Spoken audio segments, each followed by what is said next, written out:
Shalom, salam damai dalam nama Yesus. Bertemu kembali kita di dalam program Randau Kehidupan. Pada hari ini saya ditemani oleh rekan-rekan seperti biasa. Saya ingin memperkenalkan mereka terlebih dahulu. Yang pertama kita ada Dr. Gerard, salah seorang pensyarah di Fakulti Kependetaan di Asia Pacific International University. Kita ada Pastor Brian Scott, ketika ini melayani di Hope Channel Southeast Asia. Dan kita ada Pastor Minsun, salah seorang penuntut di Asia Pacific International University dalam jurusan kependetaan. Apa kabar para panel? Puji Tuhan, hebat. Hebat, puji Tuhan, karena semuanya berada dalam keadaan yang baik. Kami juga ingin mengucap syukur dan terima kasih kepada Tuhan karena sekali lagi dipertemukan di dalam studio ini. Dan kami juga berharap para pendengar, para penonton yang setia bersama-sama dengan kami pada saat ini berada dalam keadaan yang baik. Saudara-saudari, hari ini kami akan membincangkan satu tajuk yang sudah dipilih, yaitu Hiburkan Umatku. Jadi sebelum kita lanjut, sebelum kita mendengar ide dan juga apa saja buah-buah pikiran yang akan dikongsikan oleh para panel, saya senang sekali untuk mengajak kita semua tunduk kepala dan saya pimpin dalam doa. Kita berdoa. Bapa di surga, terima kasih untuk masa yang begitu baik saat ini, sehingga kami dapat meluangkan masa untuk mempelajari bersama-sama firman Tuhan. Kami mengundang Roh Kudus dan kebijaksanaan daripada surga, sehingga apa yang kami katakan, apa yang kami kongsikan, sesuai dengan firman Tuhan, menurut kehendak Tuhan, dan itu akan membantu kami dan juga para penonton untuk terus setia di sementara menanti kedatangan Tuhan Yesus kali kedua. Terima kasih Tuhan Engkau mendengar dan menjawab. Di dalam nama Yesus kami berdoa. Amin. Amin. Saya ingin membacakan ayat inti kita pada hari ini yang terdapat di dalam buku Yesaya pasal ke-40 ayat yang ke-9. Kita boleh melihat Alkitab kita. Saya ingin bacakan di sini. Hai Sion, pembawa kabar baik, naiklah ke atas gunung yang tinggi. Hai Yerusalem, pembawa kabar baik, nyaringkanlah suaramu kuat-kuat, nyaringkanlah suaramu, jangan takut. Katakanlah kepada kota-kota Yehuda, lihat, itu Tuhanmu. Saudara-saudari, kita melihat di dalam buku Yesaya, yang mana secara keseluruhan, dia penuh dengan gabungan message-message mengenai penghakiman dan juga kabar keselamatan. Nah, di dalam bab 40 ini, Yesaya 40, bila kita melihat keseluruhan di sana, ya kita boleh melihat ia akan ataupun memberitahu kita kepada bahagian utama yang pertama. Kita boleh melihat bagaimana Tuhan mahu membebaskan bangsa itu daripada pembuangan. Kamu lihat di dalam chapter yang ke-40. Dan ada sesuatu yang ataupun beberapa hal yang menarik di dalam bab ini sebenarnya. Terutamanya sekali dalam ayat inti yang kita sudah baca. Dia katakan bahwa pembawa kabar baik. Nah, mungkin ada yang tertanya-tanya, siapa ataupun apa kabar baik yang mau dibawa? Dan kalau kita melihat juga dengan tajuk yang kita akan belajar pada hari ini adalah Hiburkan Umatku.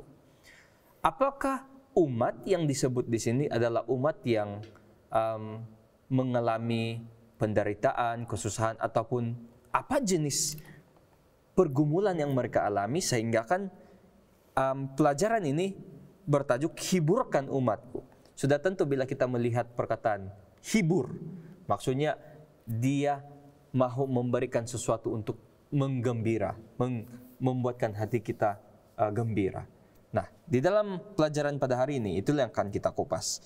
Di dalam Yesaya 40, pasal yang ketiga dan juga yang kelima, saya ingin baca di sini. Ada suara yang berseru-seru, persiapkanlah di padang gurun jalan untuk Tuhan. Luruskanlah di padang belantara jalan raya bagi Allah kita. Setiap lembah harus ditutup dan setiap gunung dan bukit diratakan. Tanah yang berbukit-bukit harus menjadi tanah yang rata dan tanah yang berlekuk-lekuk menjadi dataran. Maka kemuliaan Tuhan akan dinyatakan dan seluruh umat manusia akan melihat bersama-sama, sungguh Tuhan sendiri telah mengatakannya.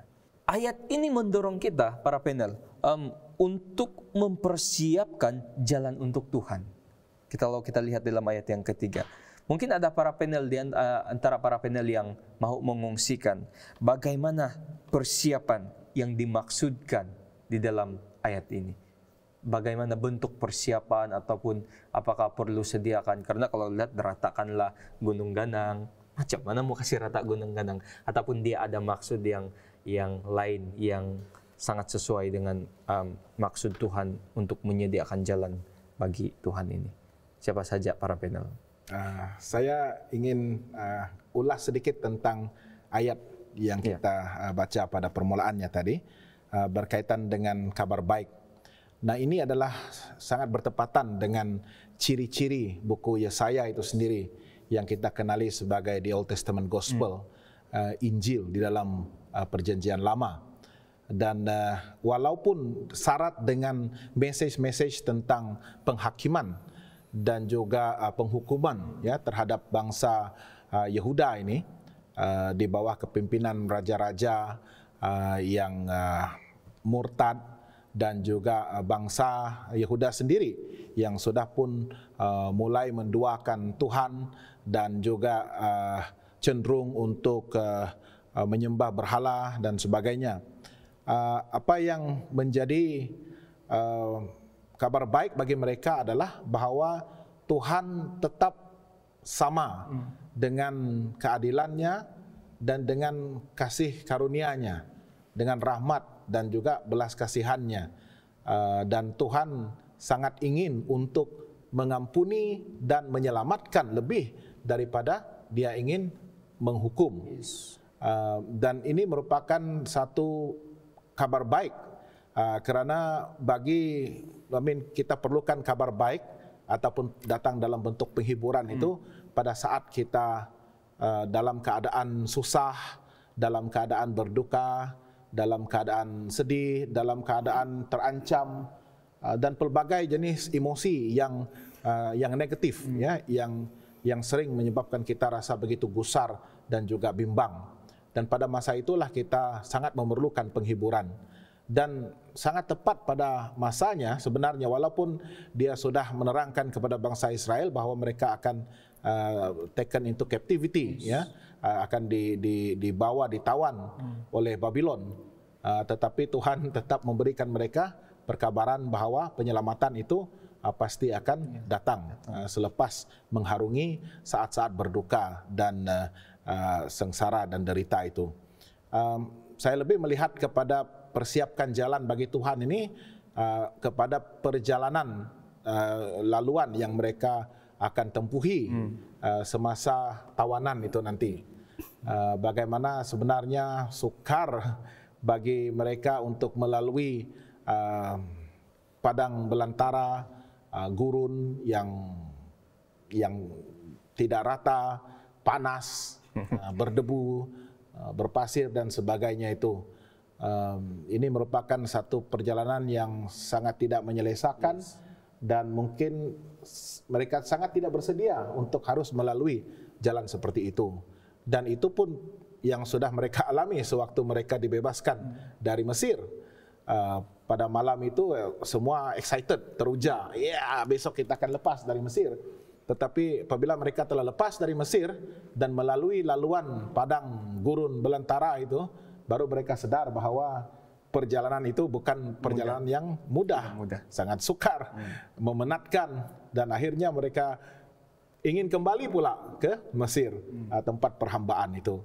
Jadi saya rasa dalam konteks yang lebih praktikal dewasa ini, marilah kita mintalah supaya Tuhan persiapkan jalan bagi kita, karena perjalanan hidup sebagai seorang Kristen ini memang akan menghadapi liku-liku yang begitu menyukarkan, yang mencabar, dan sering membawa tentangan yang hebat kepada kehidupan rohani kita. Dan adalah doa kita agar Tuhan akan menolong kita to really make a way, ya, membuka jalan walaupun di wilderness, walaupun dalam padang belantara. Aku akan melihat satu laluan, kalau boleh highway, yang kita boleh gunakan untuk speed dengan lebih selesa. Tapi itu tidak mustahil bagi Tuhan. Dan saya percaya dalam kehidupan kita, apabila kita bersandar kepadanya dan berpegang kepada janjinya, Dia pasti akan membuka jalan bagi kita. Terima kasih Pastor Brian. Mungkin kalau kita boleh pikirkan juga di dalam kehidupan kita waktu sekarang, mungkin banyak yang juga beranggapan bahwa zaman modern ini berbeza dengan zaman pada waktu Israel ini mengembara ataupun keluar daripada perhambaan. Karena pada zaman itu tidak ada kereta yang berhawa dingin, tidak ada motosikal sebagainya, mereka berjalan kaki dan sangat susah. Jadi di dalam kehidupan modern pada saat ini, zaman kita sekarang, bagaimana konsep persediaan, ya kalau kita lihat guna balik ayat ini, macam mana sebenarnya persediaan yang boleh kita guna ataupun kita praktikkan di dalam kehidupan kita untuk menyahut saranan menyediakan jalan bagi Tuhan ini. Siapa saja mungkin Pastor Minsun? Saya mau respon dan mau komen mengenai ayat ini.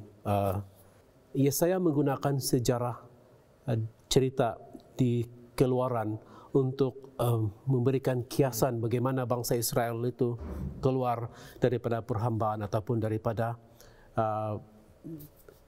tinggalnya mereka di Babylon. Dan disinilah di mana kita melihat bagaimana Tuhan itu apabila mereka pulang semula ke Yerusalem. Kamu lihat ayat yang ketiga mengatakan, persiapkanlah di padang gurun jalan untuk Tuhan. Seakan-akan Tuhan di sini dia memimpin bangsa Israel itu kembali daripada Babylon ke Yerusalem. Dan dalam perjalanan itu dia katakan persiapkanlah jalan bagi Tuhan, dan Tuhan itu sebagai raja di sini. Demikian juga lah ketika mereka di padang belantara keluar daripada Mesir, dan sekarang ini kita panggil dalam scholarly discussion ini dipanggil sebagai keluaran yang kedua, Second Exodus. Dan mereka menggunakan ilustrasi di Keluaran, kiasan di sana untuk menggambarkan bagaimana mereka keluar nanti, dan Tuhan sebagai raja harus melalui jalan ini yang penuh dengan lekuk dan sebagainya. Itu harus dipersiapkan supaya perjalanan itu smooth, baik, dan mereka boleh tiba di tempat mereka. Dan di sini kita melihat seperti Pastor Brian katakan, di mana Tuhan begitu setia kepada bangsa Israel. Dia mau bersama-sama di bangsa Israel, bukan sahaja di Yerusalem, dia bersama-sama bangsa Israel di Babylon, dan kembalinya mereka daripada Babylon juga dia bersama-sama dengan bangsa Israel ke sana. Dan kita melihat itulah yang kita panggil, kembali kamu ini bukan sesuatu yang merunsingkan ataupun merisaukan, tetapi ini adalah satu penghiburan. Itu supaya yang pertama mengatakan hiburkanlah umatku, dan itulah firman Tuhan. Pada hari ini, kalau ini adalah keluarnya mereka daripada Mesir, keluarnya mereka daripada Babylon, dan persiapkan jalan bagi Tuhan itu, pada abad yang pertama, ayat ini diaplikasikan kepada apa yang dilakukan oleh Yohanes Pembaptis untuk mempersiapkan jalan bagi Mesias itu. Dan kita melihat bagaimana Yohanes Pembaptis itu berkhotbah, memanggil akan pertobatan dan sebagainya. Pada hari ini, siapa yang mempersiapkan kedatangan raja yang raja segala raja itu, yang ditunggu-tunggu, yang kedatangan yang kedua kali? Saya pikir mereka yang telah dipanggil oleh Tuhan untuk menghiburkan kita semua. Terima kasih Dr. Jared, satu perkusian. Ada satu yang menarik sekali yang dia sebutkan tadi. Mungkin dalam perjalanan dari Mesir keluar ke tanah perjanjian, dan juga dari Babylon nanti keluar kembali ke Yerusalem, yang mereka sering lepas pandang adalah keberadaan dan kehadiran Tuhan dalam sepanjang perjalanan itu. Dan itulah yang sering menjadi pokok pemberontakan mereka, ya, di hadapan Musa dan Harun. Ya, di mana Tuhan? Di mana Tuhan? Ya, kalau Tuhan ada, berikan kami tanda. Dan sebagainya lah yang mereka cemuh, yang mereka komplain dan sebagainya. Sehingga Tuhan memberikan tanda yang nyata, ya. Pada malam hari, sewaktu kesejukan, Tuhan datang dalam seperti tiang api, ya. Dan pada siang hari Tuhan menghantarkan awan, ya, untuk memberikan mereka shade, ya, suatu perjalanan itu. Jadi dengan itu barulah mereka yakin bahwa Tuhan tetap ada. Tapi saya harap tidaklah pengalaman kita pada masa ini seperti mereka itu. Ya, apapun terjadi dalam kehidupan kita, percayalah Tuhan itu tetap ada. Tidak perlulah kita meminta tanda-tandanya. Percaya pada masa perjalanan kita di padang belantara inilah, padang belantara rohani inilah, Tuhan tetap setia menemani kita dan mengiringi kita. Bagaimana Pastor Vincent, ada perkongsian?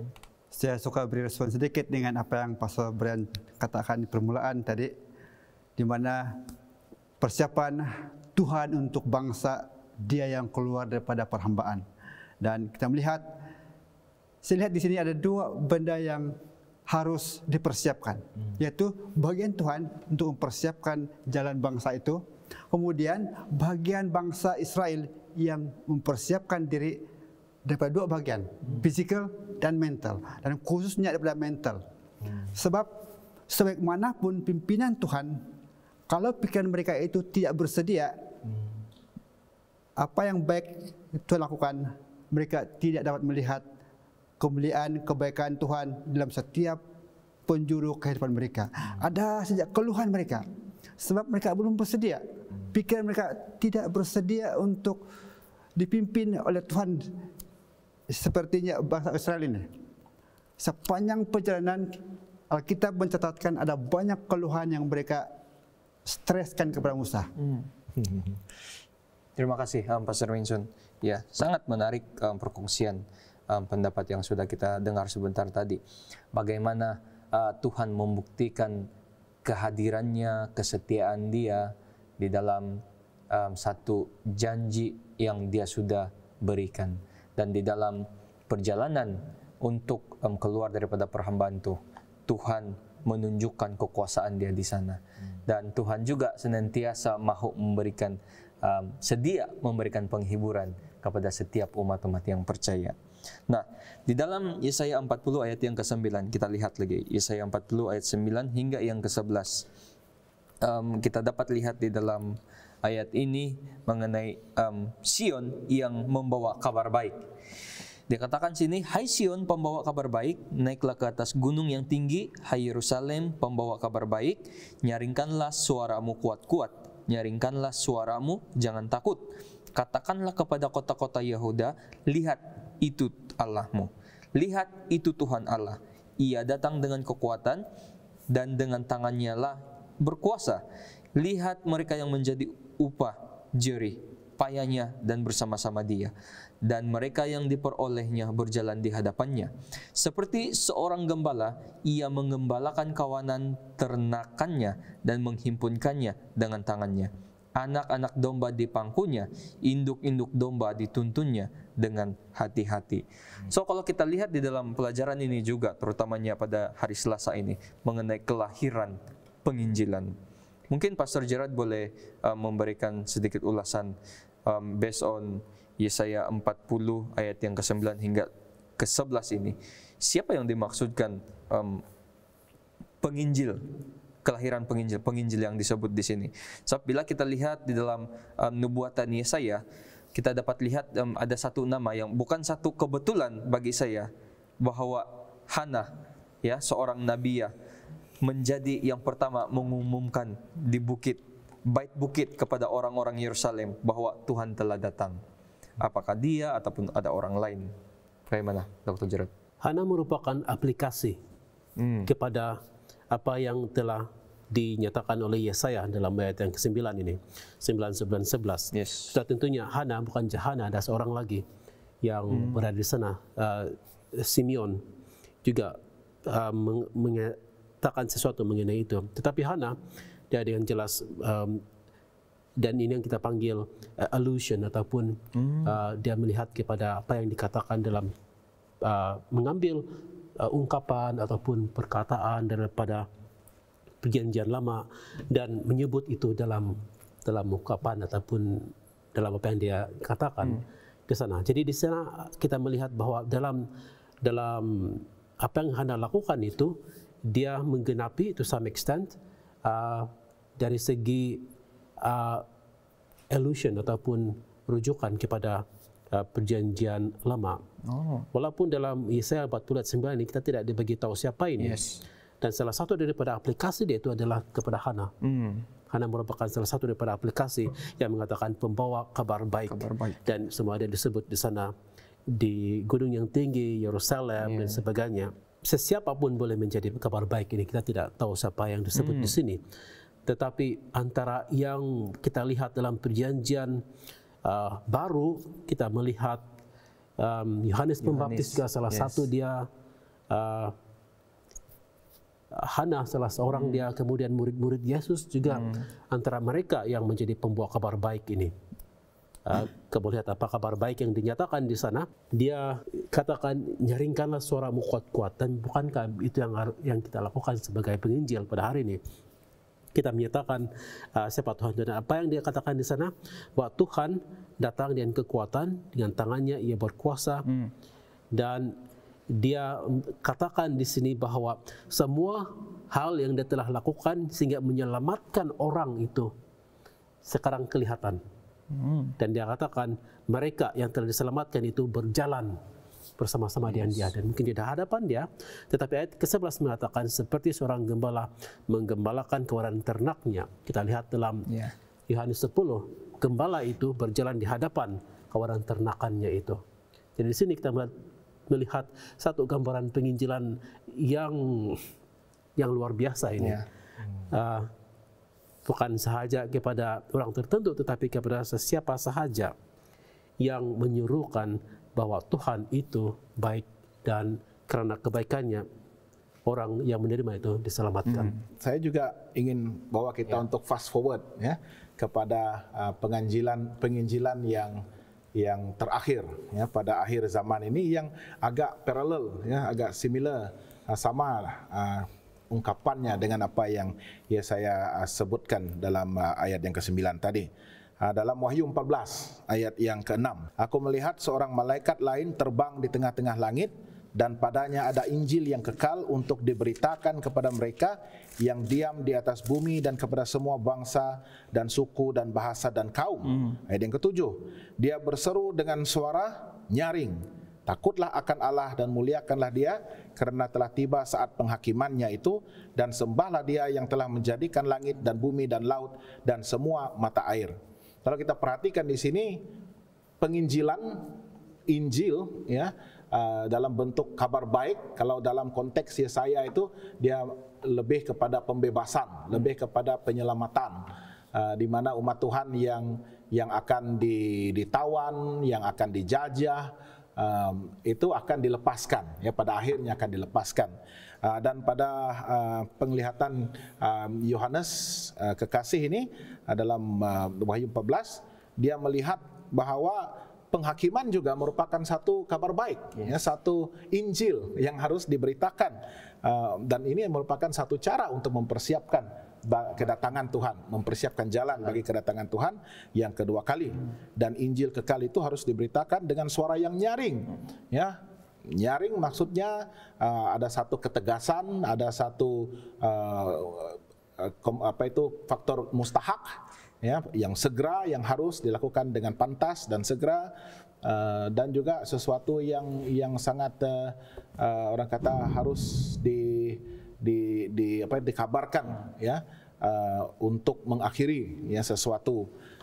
Dan saya melihat di sini penghakiman juga merupakan satu kabar baik, dan malaikat ini mungkin bukanlah malaikat yang kita lihat secara visual terbang di udara di atas sana, tetapi lebih kepada peranan kita sebagai gereja pada zaman akhir ini untuk menjadi malaikat itu, untuk menjadi penginjil itu, mempersiapkan bagi memberitakan tentang penghakiman dan menyuruh agar kita kembali menyembah Allah dengan ibadah yang betul, dengan ajaran-ajaran Alkitabiah yang betul, yang murni, tanpa pencemaran dan sebagainya. Terima kasih Pastor Brian dan juga Dr. Gerard. Ya, saya tiba-tiba teringat kembali apa yang dikatakan oleh Pastor Brian mengenai bagaimana juga bangsa Israel pandai mengeluh pandai komplain ketika mereka dalam perjalanan keluar daripada perhambaan itu. Banyak orang yang kadangkala keliru dan juga merasakan kecewa saat di dalam penderitaan. So ya, mungkin Pastor Minsun boleh kongsikan kepada kita dengan cara bagaimana kita boleh melihat sifat Tuhan itu melalui pergumulan, masalah, penderitaan yang kita alami. Dan saya percaya ini yang berlaku juga kepada anggota-anggota di zaman kita sekarang. Mereka selalu mengatakan, saya setia kepada Tuhan, tetapi saya mengalami masalah seperti ini, saya menderita dengan penyakit ini, tetapi saya setia kepada Tuhan. Kenapa? Kenapa? Kenapa? Inilah persoalan yang selalu timbul. Dan saya rasa ini adalah satu soalan yang sangat baik juga, soalan praktikal. Dengan bagaimana kita boleh melihat sifat Tuhan itu di dalam penderitaan, masalah, di dalam kehidupan Kristen kita. Pastor Minsun. Oke, terima kasih. Selalunya kita melihat kebaikan Tuhan apabila semua keadaan itu berjalan dengan mulus, orang cakap, ataupun semuanya dalam keadaan yang baik. Kalau seorang yang sakit dan kita doakan itu dan menjadi sehat, dan kita katakan Tuhan itu baik, dan puji Tuhan. Kalau kita belajar dan kita lulus cemerlang, kita katakan Tuhan itu sangat baik. Kalau kita mendapat pangkat, pekerjaan yang baik dan apa saja yang baik-baik, semua yang baik-baik itu kita akan lontarkan kepada Tuhan. Tapi di saat Tuhan itu membenarkan sedikit masalah kepada kita, disitulah akan keluar semua kata-kata kita yang kurang enak kepada Tuhan. Mungkin kita tidak mengucap dengan suara yang keras, tapi kadangkala di hati kita sudah cukup keras, memberontak dalam hati. Walaupun kita tidak menyuara dengan kuat di halayak ramai ataupun di hadapan orang, namun kadang-kadang di hati kita penuh dengan kepedihan. Mengapa ini? Kenapa ini? Dan di sinilah kita hanya melihat kebaikan Tuhan itu hanya suatu perkara itu baik berlaku.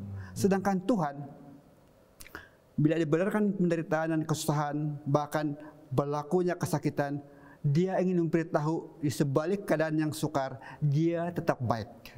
Dia akan menyalurkan kepada kita supaya Dia itu baik dalam setiap keadaan. Walaupun mungkin kita berhadapan dengan kesusahan dan kesakitan, dan Tuhan beritahu, I will be with you. Dia akan topang kita. Kalau kita dalam kekecewaan, mungkin baru putus cinta dan sebagainya, Tuhan di situ juga untuk memimpin kita dan memberikan solusi yang baik kepada setiap masalah kita. Kita tidak mau melihat ini, kita mau yang baik-baik saja. Sedangkan Tuhan mahu memperlihatkan kewibawaan mujizat Dia di sebalik kesukaran kita. Amen. Saya mau tambah sedikit apa yang Pastor Minsun sebut tadi. Sebab apa yang kita lihat dalam Yesaya 40 ini juga menggambarkan persoalan tersebut. Kalau kamu lihat ayat yang ke-27, mengapakah engkau berkata demikian, hai Yakub, dan berkata begini, hai Israel, hidupku tersembunyi dari Tuhan dan hakku tidak diperhatikan Allahku. Dalam bab yang ke-40 Yesaya ini, sebenarnya dari ayat yang ke-12 itu sebenarnya mereka ada persoalan, kenapa Tuhan tidak memperhatikan kita ketika kita berada di Babylon. Kuatkah Tuhan ini untuk menyelamatkan kita? Kuatkah Tuhan ini untuk melihat kesengsaraan kita?